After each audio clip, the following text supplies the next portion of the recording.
Happening now, the latest on a fatal fire in Frewsburg this morning. We go live on the scene next. And local leaders in Jamestown are slated to unveil a plan to address several issues tonight, from rising crime to helping to boost the fire department. Plus, a preview of Falconer High School's After Prom that's happening this weekend. What makes this year's festivities so special? Live and on demand, this is WNY News Now. Thank you for joining us for WNY News Now. I'm Bronson Radisson in for Justin Gould. The latest local news is coming up, but first let's get a check of our weather forecast with Chief Forecaster Dakota Hunter. How's it going, Dakota?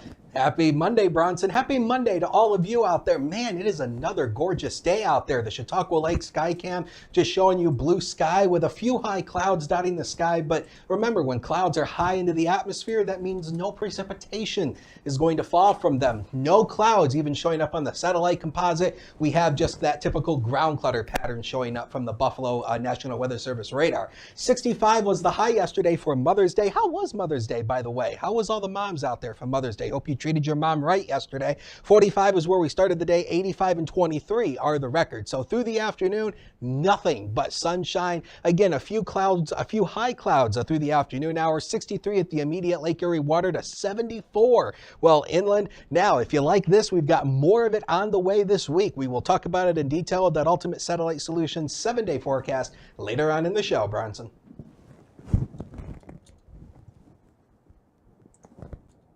The Sheriff's Office confirms that one person died during a house fire in Frewsburg this morning. Our Justin Gould is at the corner of Main and Pearl Streets with our latest this hour. Around 9 in the morning, much of the fire was extinguished, with crews beginning what they call overhaul as they check for hot spots, and that's when the victim was found. Chautauqua County Sheriff's Captain Randy Boland telling WNY News Now the deceased was located on the first floor of this multi-unit apartment house. The county coroner is now on scene with the Sheriff's Office Fire Investigation Team and Town of Carroll Police. Boland says an investigation into this blaze is very well underway, with the name and identity of the victim expected to be released after identification is made. Once the fire's out, the fire investigation team will start photographing the scene. We'll work closely with the coroner, and we have actually criminal investigators from the sheriff's office looking into the identity of the person, getting a hold of family members, that type of thing. But once we figure out who it is, then that body would then be taken by the coroner up to ECMC for a autopsy. And our crews will continue to investigate and try to figure out how the fire occurred. That's kind of how it plays out. Now, as for the extent of the damage here, the structure remains standing. However, much of that home suffered heavy fire and water damage. A good stretch of North Main Street will remain closed as the fire investigation team continues their work here. Now, the firefighters did quickly respond to this blaze this morning, thanks in part to their fire station just across the street, feet away from where this fatal fire took place. We'll, of course, continue to seek updates and provide them to you throughout the day here on air and online at WNYNewsNow.com. Reporting in Frewsburg, Justin Gould, WNY News Now.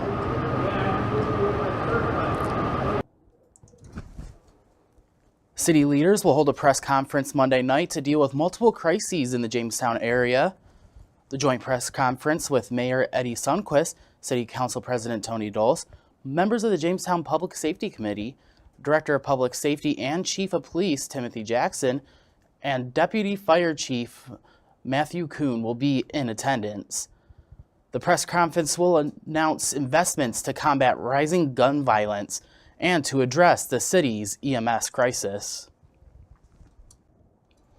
The event kicks off at 6 p.m. in the lobby of the Jamestown Municipal building.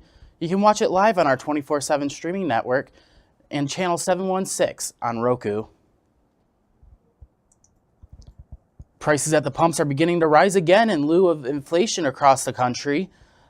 The continuous uptick of gas prices could prove troublesome for families. The national average of regular gasoline prices, according to AAA, have risen $4.328 per gallon on Monday, climbing 13 cents per gallon over the past week. This has been a regular trend since the COVID-19 pandemic, and with the Russian invasion of Ukraine, prices are not expected to come down anytime soon. In New York, the lowest gas prices per gallon are in Western New York region, with the highest being in Albany and New York City areas.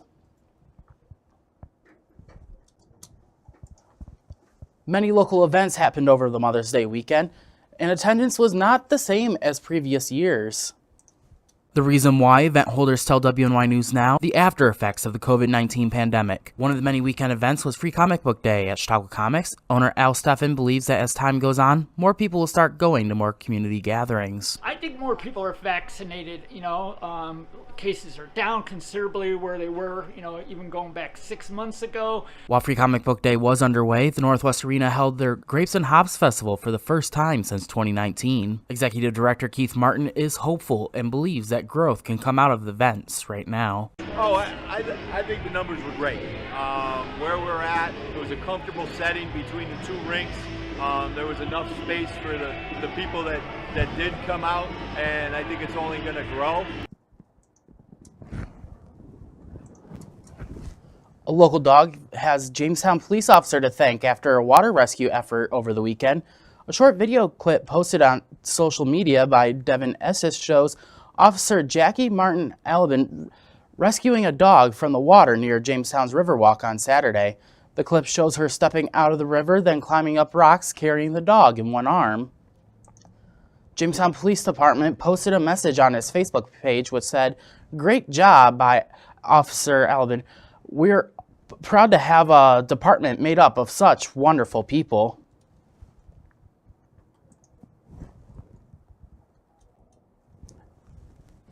As WNY News Now continues, New York Governor Hochul tests positive for COVID-19, the latest in her diagnosis. And later, an update on the push for women's rights in New York as the Supreme Court in D.C. weighs the future of Roe v. Wade. Stay with us. Well, WNY News Now will be right back.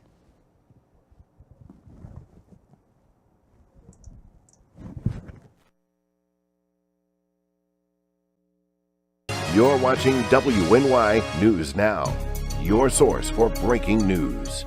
Chautauqua County is in dire need of child care providers, and we need your help. The Chautauqua Child Care Council is hosting several special webinars to help you enter the child care industry. Setting up a child care program is easier than you think. It could start in your home, caring for a few children, or grow into a large operation at a daycare center. If financials are a challenge, no worries.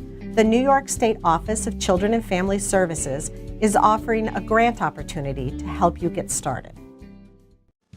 Celebrate the end of school and say hello to summer with a day of fun activities for children in the Jamestown area, hosted by Collaborative Children's Solutions and the City of Jamestown. The first part of the day happens at Northwest Arena, where both kids and parents alike can learn about activities available to you. Later in the evening, finish out the night at the Tarp Skunk baseball game, along with a fireworks show at Russell Dietrich Jr. Park. Stop on down on Friday, June 24th, as we celebrate the end of school and say hello to summer. Welcome to Honest John's Pizzeria, where you are the most important customer. Everything from freshly made subs to the best of pizza and wings, Honest John's has it all. And don't forget the ice cream! Order online today or check out our 2 great locations with buffets ready for every appetite. Don't I have the best job in the world?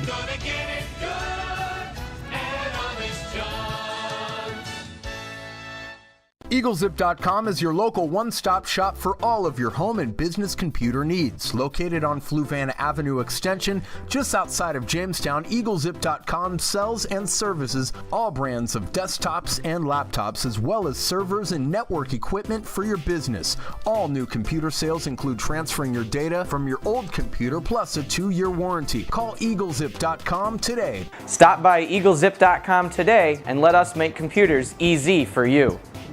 With coverage that matters, this is WNY News Now. New York Governor Kathy Hochul tested positive for COVID-19 on Sunday, saying she will isolate and work remotely this week. A day earlier, the Democratic governor had tweeted a photo from the Olana State Historic Site outside Hudson, New York, which she visited to thank park volunteers. Hochul is at least the 18th U.S. governor to test positive for COVID-19. Several U.S. governors have tested positive in recent months, with Connecticut's Ned Lamont and Maine's Janet Mills testing positive in April. Meanwhile, New York City Mayor Eric Adams tested positive on April 10th, his 100th day in office. Hochul's positive test comes amid rising case numbers in New York. For weeks, much of upstate New York has been in a high alert orange zone, a CDC and prevention diagnostic that reflects serious community spread.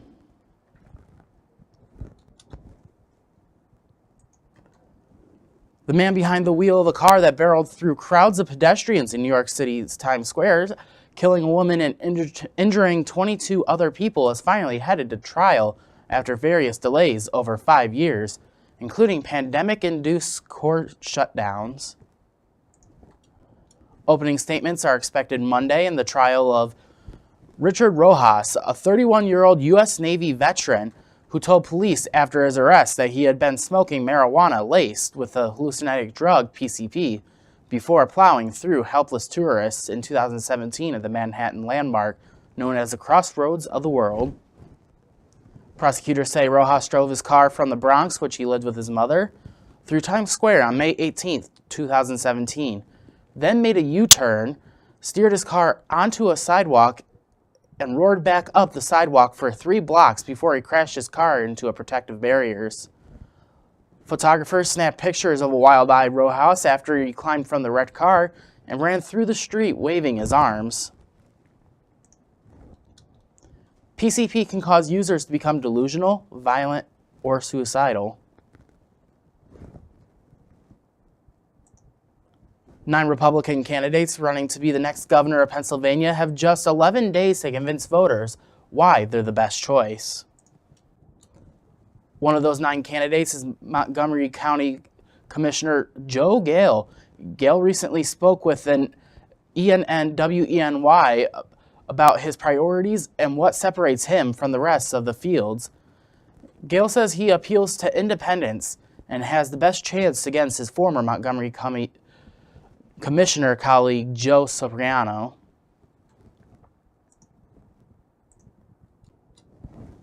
I am the only one that has the ability to hold the Republican State Senate and the Republican State House, where they hold the majority, accountable to deliver a common sense conservative agenda that Pennsylvania is in desperate need of.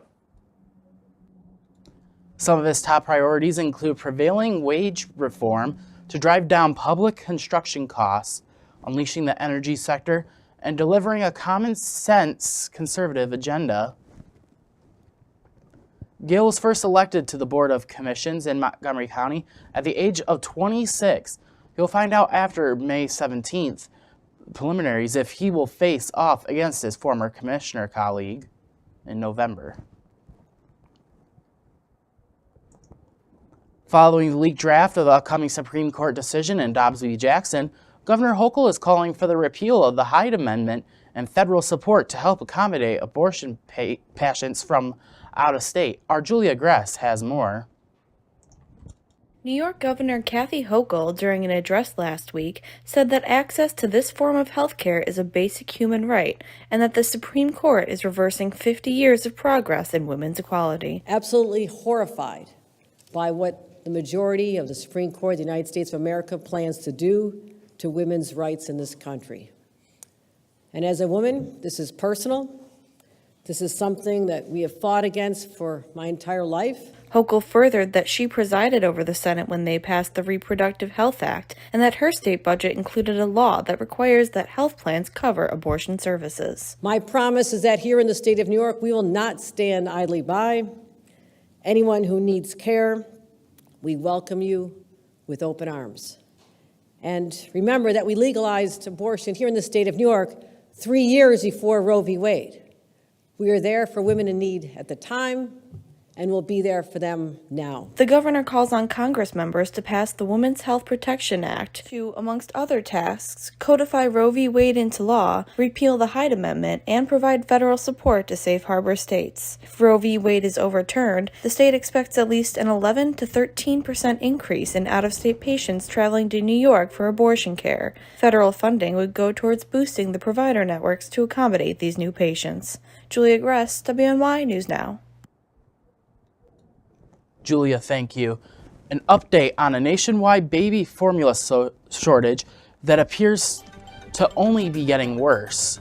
But first, we return with a look at our full weather forecast when WNY News Now returns.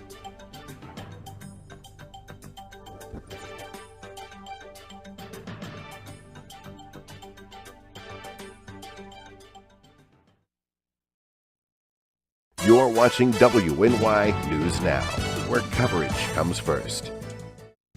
Celebrate the end of school and say hello to summer with a day of fun activities for children in the Jamestown area. Hosted by Collaborative Children's Solutions and the City of Jamestown. The first part of the day happens at the Northwest Arena as we ring in summer vacation with a party featuring snacks, music, and more. In addition, several groups will be on hand speaking with both kids and parents about the plethora of activities available to keep our youth occupied. Then later in the evening, finish out the home run day with a night of fun at the Tarp Skunk baseball game, along with a fireworks show at Russell Dietrich Jr. Park. As a PE teacher, I know the importance of keeping kids busy this summer, so stop on down on Friday, June 24th, as we celebrate the end of school and say hello to summer. You can learn more online at ccsolutions716.com and watch for updates on the Collaborative Children's Solutions Facebook page.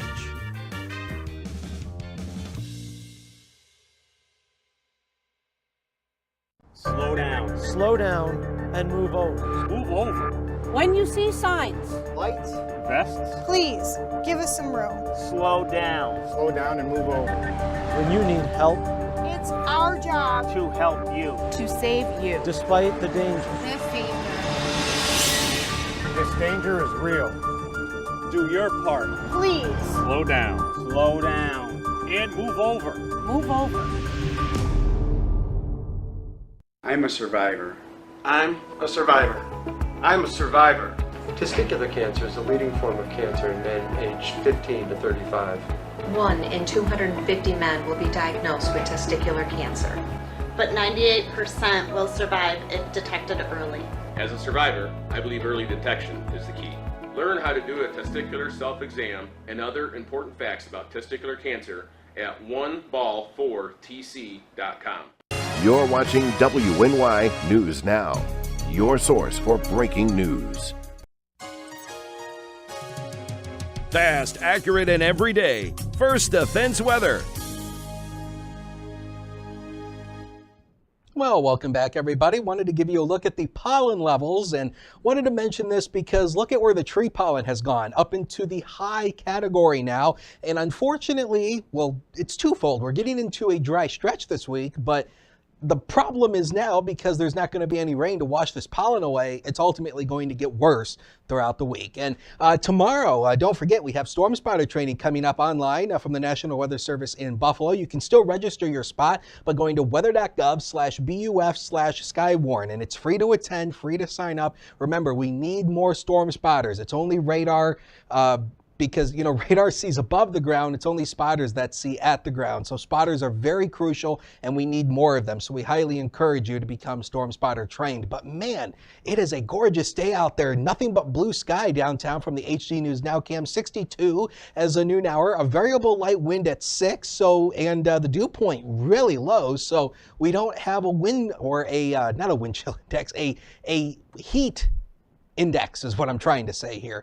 But hey, something throughout the week, which might be a good place to go, is the Lake Erie water here. 44 is the current water temperature off Buffalo, 47 off Erie. Still a little too chilly to swim in that, but I but you know, taking your boat out there wouldn't be a bad idea. 5 to 10 knots is the winds today, with 2 feet or less on the wave heights for today.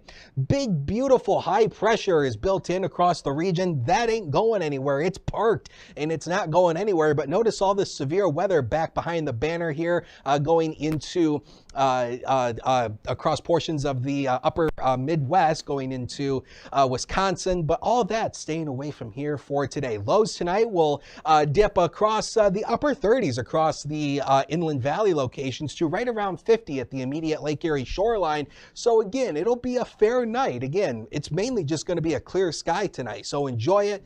And really the next few days is really just going to be the same thing. So tomorrow we start at 44. Temperatures rise in the morning because of a warm front that's pushing on through, 67 at noon hour. And then by the time we end the day, we will be in the lower 70s. Now, the next 7 days powered by Ultimate Satellite Solutions. So look at all those sun icons, Bronson. I mean, it is just going to be a fantastic stretch. Even though temperatures come up, the humidity is going to start to come up by Thursday and Friday. Not too bad, but you are going to notice a little bit of stick. And then by the weekend, we are going to bring in a few more rain showers, maybe a couple thunderstorms in the afternoon on Sunday. Ooh, that fishing graphic made me think, man, I got to go sometime this week. Yes. It is going to be a great week to get out and fish or do yard work or golf. Anything you want to do outdoors, get it done this week. I'll be trying to do that. We'll talk with you later, Dakota. According to the U.S. Labor Department, almost 500,000 jobs were created in April. But even with the good news, we're still dealing with inflation issues, and there's an economic blame game happening at our nation's capital. Our Washington, D.C. correspondent, Rachel Knapp, reports. The Federal Reserve raised its main interest rate by 0.5% for the first time in nearly 20 years to help slow down the rise in inflation. My colleagues and I are acutely aware that high inflation imposes significant hardship, especially on those least able to meet the higher costs of essentials like food, housing, and transportation.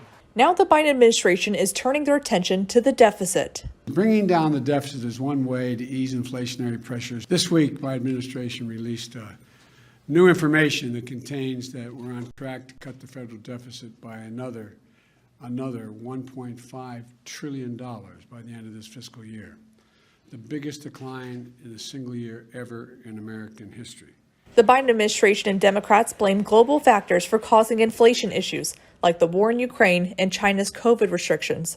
Biden also blames former President Trump for increasing the deficit, but Republicans are blaming Biden for these economic issues. The Biden administration pursued policies that constrained supply of goods and services, while at the same time, massive overspending that increased demand. We could, in Congress, focus on a few areas where we could make real progress. First of all, embrace the goal of restoring America's energy independence. Cut through the jungle of red tape that slows down the production throughout the supply side of our economy. Eliminate government-created barriers to Americans working and saving, and increase opportunities to expand trade and have the lower costs that benefit from that. At the Capitol, Rachel Knapp reporting. Rachel, thank you. According to new data from the U.S. Labor Department, 428,000 jobs have been created in April. The Labor Department says the leisure and hospitality industry, as well as manufacturing, transportation, and warehouse industries saw the most job gains. But even with this, we are less than 1% away from reaching our pre-pandemic employment levels. The nationwide shortage of baby formula continues to get worse. In early April, the out-of-stock rate jumped to 31%, according to Data Assembly. The retail inventory experts in 6 states, Iowa, the Dakotas, Missouri, Texas, and Tennessee, more than half of baby formula supplies were completely sold out. CVS confirmed Saturday that this is limiting customers to 3 toddler and infant formulas per transaction. Target says it will have limited baby formula purchases to 4 units per customer for online sales. Social media posts from customers indicated Walmart was pursuing a similar policy, but there's no confirmation from the retail giant. Supply chain issues, along with the FDA shutdown of an Abbott nutrition manufacturing plant in Michigan, are compounding the problem. In a move to help bridge the digital divide, President Biden will announce Monday a partnership with internet providers to lower costs of low-income households. 20 of the nation's internet providers have committed to the program. The administration says it will increase access to high-speed internet for 48 million households nationwide. The news follows provisions in the administration infrastructure law to subsidize wireless internet for low-income families under the Affordable Connectivity Program. It drops internet service fees for eligible families by up to $30 a month through grant funding. The White House says the 20 providers in Monday commitment offer coverage for 80% of the U.S. population and 50% of its rural population. The administration is also launching getinternet.gov to allow eligible households to connect to internet providers and sign up for the program.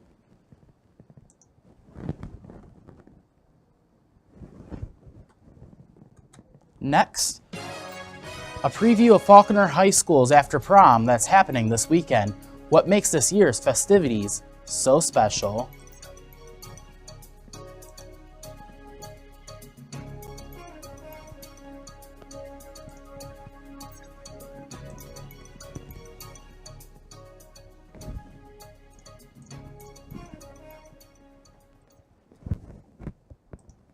With coverage that matters, this is WNYNewsNow. Visit the Northwest Arena on Friday, June 24th, as we celebrate the end of school and say hello to summer. Learn about activities available to youth in the Jamestown area, plus end the night with fireworks at the Tarp Skunks game. Learn more online at ccsolutions716.com. I don't think that many kids in my son's school even do it. He makes fun of his friend who vapes. He would never try it. She's into soccer. She's on the honor roll. She's just not the type. No way. No way. No way. No way, my kid would never vape. Get your head out of the cloud. Today, nearly 8,000 kids will start vaping. Maybe even yours. Learn about the dangers at talkaboutvaping.org. You're watching WNY News Now, your source for breaking news. Faulkner High School will host its first ever interactive open house this weekend, showcasing 2022's After Prom event to the public. WNY News Now's Alyssa Wright has the details. School principal Jeff Jordan says After Prom is important to not only give students an opportunity to hang out with friends after the prom itself, but to also keep them safe. This is an opportunity for our students to come to a safe environment, have a good time with their friends, win some prizes, eat a lot of food, but stay safe for the entire evening. One of the many things that makes Faulkner Central School District's After Prom so special is the hard work and dedication done by those behind the scenes, such as longtime supporter and organizer Rosie DiGilarmo, who's been organizing this event for 25 years. Our After Prom party is in the 34th year this year, and over the years we've kept a lot of kids safe. After this year, DiGilarmo is stepping aside as organizer, which is why an enhanced open house is in the works for both the community members and Faulkner alumni. The last few years, the community has been awesome about donating. Our donations are up over $5,000 this year. And this year we've been able to run on almost a $15,000 budget. We have wonderful people who donate every year. Generally, the open house before the Saturday night affair only gives parents and others the chance to check out the high school's transformation, but this year it's extra special. We are having inflatable jousting for the kids. We're having inflatable mechanical surfboard. We're having temporary tattoos. I'm going to be serving popcorn and snow cones for the kids and cookies, and we're going to have our coffee bar opened. And so we are encouraging the community to come and we're going to let the kids play games, and we'll give them some little prizes also. After Prom has become so popular with the student body over the years that many tried to leave the main event early. It's an event that our students look forward to, and for the most part, our students are ready to leave the prom at 10:30 when it goes until 11:30 because they're so excited about the after prom. Our after prom is special. It's I think one of the best events probably a New York State school has, and we're obviously very proud of it. Alyssa Wright, WNY News Now. Alyssa, thank you. The open house will take place Saturday, May 14th, starting at 7 p.m. at the Halkiner High School Gymnasium. That is pretty interesting. I really didn't do much with prom or anything like that when at Jamestown High School. Yep. I was actually going to ask you if you went to prom and after prom, but... I went to prom, but I sort of just sat in the corner with a glow stick. I didn't go to prom. We're not going to get into that. It's a long story, and we don't have time for that anyway, so... Speaking of that, that's all the time we have for now. Make sure to continue following us on all our social media platforms and 24/7 at WNYNewsNow.com and on our mobile app. Download it today for free. Social media prom? Yeah. See you tomorrow.